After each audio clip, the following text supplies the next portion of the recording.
morning. Thank you very much. I'm really excited to be here and looking forward to sharing some ideas about how games can help us cope with paradox. I don't know about you, but the world seems to be an incredibly noisy, busy place. It seems to have a lot of opposing views, whether they're in religion, whether they're in whichever sports team that you support. There's this unstoppable rise in fundamentalism, polarization of alternatives, black and white, not the 50 shades of grey. And this is not a new phenomena. In fact, it's been going on for centuries. We have various ways of coping with paradox. One of the ways is we have these continuums and we try and arrange things. Of course, we've got the management consultants who like to put things in 2x2 matrices. We try and measure things. But ultimately, what philosophers and scientists will tell us is that we're not very good at reconciling opposing views. Sometimes we believe something that, when reduced to its essence, conflicts with something else that we believe. We are deeply psychological beings, not logical beings. I'm married, by the way. I just mentioned that in passing. And one of the ways that we've resolved this over hundreds of years has been through story. Because in story, what I can do is I can have these characters and these backgrounds, and I can share information, and I can ignite people's imagination about what's possible, and at the same time, there can be this inherent conflict built into the story. In fact, we tend to like stories that have got conflict in them. There needs to be a hero with some obstacles to overcome for a story to make sense. And of course, as technology has progressed, we learn to write things down. And I love the expression, theater of the mind. When you're reading, you're sitting there, you're completely engrossed with this idea which is coming alive somewhere between what was written on the page and what you've got in your mind. And maybe sometimes this is why great books don't always translate into great movies, because something in that process makes it too real. But yet, story fundamentally, and TED is a great example of stories that travel the world, is how we find meaning, how we cope with paradox. And it's interesting to see how TV has played a role, because, okay, from books, and as technology progresses, we move on to TV. So I don't know who of you remembers those things. Who here? Okay, there we go. Thank you very much. Smarty for a smarty. Sorry, the public liability includes. Sorry, is there a doctor? No, just kidding. Yeah, we had one TV channel when I was growing up. In fact, it started at 6 o'clock, and for a little while we used to actually watch that thing. It was the test pattern. Don't judge us. Okay. Seriously, okay, just because we bloody survived long enough. So let's look at if there are definitely trends, obviously, in TV and TV viewership patterns. Let's look at the States as an example, because let's see if we can pick up some interesting trends. So it's a lot of data here, 60 years of data, in fact, more now. And what do we notice? Well, the first thing you notice is the trend is downwards. People call this the fragmentation of media. When I Love Lucy was on TV in the 1950s, there were just a handful of channels. They had over 70% of eyeballs, makes sense. And now, obviously, they have to share the eyeballs with everything from third screens to everything else. But isn't it interesting? Check this out. These things used to be called soap operas. Opera. Isn't that an interesting word, an opera? What comes to mind when you think of an opera? Apparently, for people who understand it, you can, in fact, have an emotional response when watching an opera? Not me, I don't know. But people who know. Who knows about these things? No, you're not getting a reward for that. But these were soap operas. And then what happened, we had, but you can imagine also that you're a passive viewer. You're sitting there, you're watching the spectacle unfold.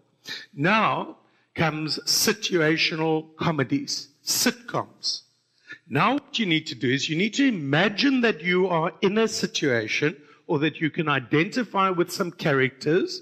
You're transporting yourself into that world and you find that funny or whatever. I mean, if that's not what it's about, who the hell knows what Seinfeld was about or Cheers or any of those things? Who here remembers Cheers?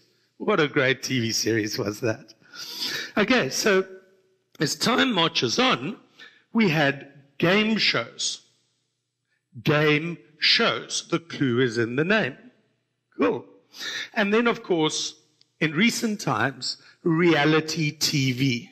I don't know if you know this, but reality TV is not real. Okay, don't tell anybody, okay? Just edit this bit out, huh? Okay. So, and what do all reality TV shows have in common? Come on, this is an actual question. What do they... Smarties for a smartie. What do they all have in common? Nudity. Nudity. No, but you can get smarties for that. I don't even know why you thought that was an answer, but anyway. Every single one of these has got a game mechanic at their core. Whether it's something like The Amazing Race, where it's literally a game, or whether you're competing for votes or likes or whatever it might be, they all have a basic game mechanic. So if you have a look at the overall trend that we were talking about a moment ago, we're moving from soap operas, passive emotional response, through interactivity. And as I said earlier, we can take all paradoxes and resolve them on very simple continuums like this. Or at least management consultants make us believe we can. But it's true. On the one side, you have very controlled media, and on the other side, you have much more interactive media. There's an unmistakable shift in power towards us, away from them, i.e., from the center outwards, whether that's us voting or expressing it in other ways. Okay, so now let's have a look at how we consume our content. Because we've got the stories, and here's one of the big paradoxes that we really experience every day, and I'm sure you can relate to it. On the one hand, we want snacks. We have this constant stream of emails, news feeds, like Twitter, blah, blah, blah. It's overwhelming high-level information. But at the same time, we want deep, meaningful story. We want to binge on our content. That's a paradox. Those are two opposing ideas.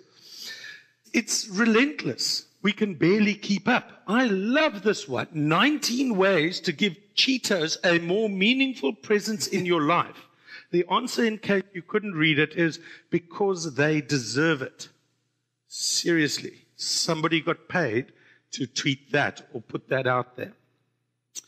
Our idea is that the snacks give you context, but the depth, the binging, gives you meaning. And this is true for pretty much everybody. So somebody know where that guy's from? Breaking Bad. So how's this? Netflix reports that 75% of viewers for the most recent episode of Breaking Bad watched 7 or more episodes in a single sitting.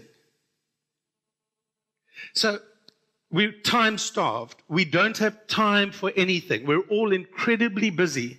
Yet here, 75% of Netflix viewers watching Breaking Bad found an entire day to watch this. Why? Because of this guy, because we resonate with that story, because that's where we find meaning. And it does something in the brain. Just as we have micro bits of boredom, you're standing in a queue and you want that Candy Crush feeding my brain check-in thing going on. So our brains also profoundly need story. And this is obviously not only about adults. Here's, on the one hand, the rise of ADHD as a global phenomenon, kids who can't concentrate. Okay? Yet, at the same time, the Hunger Games, Twilight series, etc., etc., Harry Potter, vast volumes. And of course, what are most kids doing?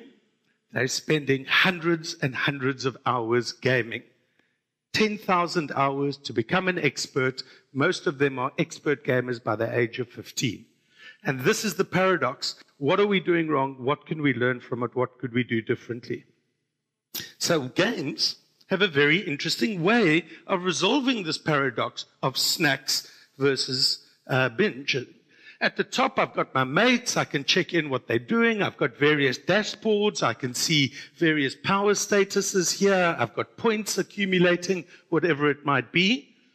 Yet in the middle, there's this massive narrative playing out. Snacking information that I need when I need it, and the depth and the context there. No wonder companies are looking at gamification or UX, user experience, as a way to make sense of this new power between them and their consumers and their customers. And it's true. What an efficient, elegant way to put information across. It's right there when you need it. So what else can games teach us about interactivity? Because after all, we've spent thousands of years figuring out how to make interactions more interesting, how to get them to resolve our paradoxes, and so on. So the greatest games in the world are really, really simple, and complexity emerges from them, like that one. And of course, we just seem to be playing more and more games. More devices to play them on, more places to interact with them. All of that is happening. And there's another trend which is happening at the same time. People are now watching people play games. Okay, let me just make sure that we understand what it is we're talking about here. This is like reality TV meets gaming.